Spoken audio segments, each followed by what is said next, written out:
اللہ تعالیٰ کو بخیل سے نفرت ہے، چاہے راتوں کا تہجد گزار ہو، دن کا روزے دار، اور سخی سے محبت ہے، چاہے ساری رات وہ غفلت میں گزار دے، اللہ تعالیٰ کو سخی سے محبت۔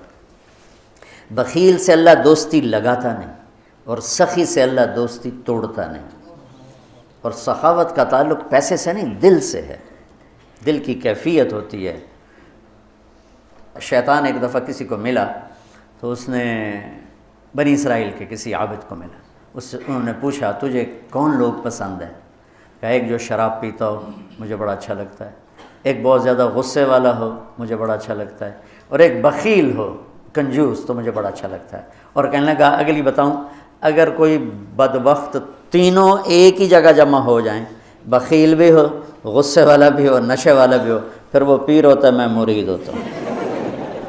جی پیر صاحب، ایسے دنیا بھری پڑی ہے اس سے۔ تو میرا اللہ ترغیب دیتا ہے مال لگاؤ۔ آپ نے فرمایا اللہ الاجود الاجود وانا اجود ولد آدم، سب سے بڑے سخی تو اللہ ہیں، اور اللہ کے بعد سب سے بڑا سخی اللہ نے مجھے بنایا ہے۔ اہل البیت کی سخاوت کو کوئی نہیں پہنچ سکتا۔ ایک دفعہ مدینہ میں دو نوجوانوں میں بحث چڑھی، بنو امیہ سخی ہیں یا اہل بیت سخی ہیں؟ تو جو بنو امیہ کا طرفدار تھا اس نے کہا بنو امیہ زیادہ سخی، جو اہل بیت کا طرفدار تھا اس نے کہا اہل بیت زیادہ سخی۔ کہا چلو امتحان لیتے ہیں۔ تو جو بنو امیہ کا تھا وہ گیا بنو امیہ کے مالداروں کے پاس کہ میں مصیبت میں پھنس گیا ہوں تو مجھے کچھ مدد چاہیے۔ تو ایک نے 10,000 دیے، پھر دوسرے کے پاس گیا اس نے 10,000 دیے، تیسرے کے پاس، چوتھا 5 6 7 8 9 10 آدمیوں سے 1 لاکھ لے کر آیا۔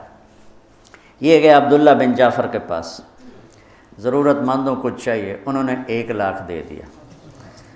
پھر گیا حضرت حسن کے پاس، کہا جی میں محتاج ضرورت مند، انہوں نے 1 لاکھ دیا۔ پھر گیا امام حسین کے پاس، انہوں نے 1 لاکھ دے دیا۔ جب وہ کٹھے ہوئے انہوں نے کہا کتنا لے آندہ؟ کہ 1 لاکھ ہے۔ کہ میں 3 لاکھ لے آندہ ہے۔ انہوں نے کہا بھائی واقعی اہل بیت کی سخاوت کو کوئی نہیں پہنچ سکتا، چلو واپس کرتے ہیں۔ تو بنو امیہ کا جو حامی تھا وہ گیا، حضور ہم تو خالی ویسے ہی کر رہے تھے، ضرورت نہیں تھی یہ، برائے مہربان۔ ان کا ٹھیک رکھ دو، دوسرا ٹھیک ہے رکھ دو، تیسرا چوتھا 5واں 6واں 7واں 8واں 9واں 10، ٹھیک ہے بھائی رکھ دو، واپس کر دو، واپس ہو گیا۔ اب یہ گیا عبداللہ بن جعفر کے پاس، حضرت وہ ہم تو ایسے ہی امتحان لے رہے تھے، ہمیں تو ضرورت کوئی نہیں، آپ واپس لے لیں۔ امام حسن صاحب، امام حسین صاحب، انہوں نے فرمایا جب اہل بیت کے گھر سے کوئی چیز نکل جاتی ہے واپس نہیں آیا کرتی۔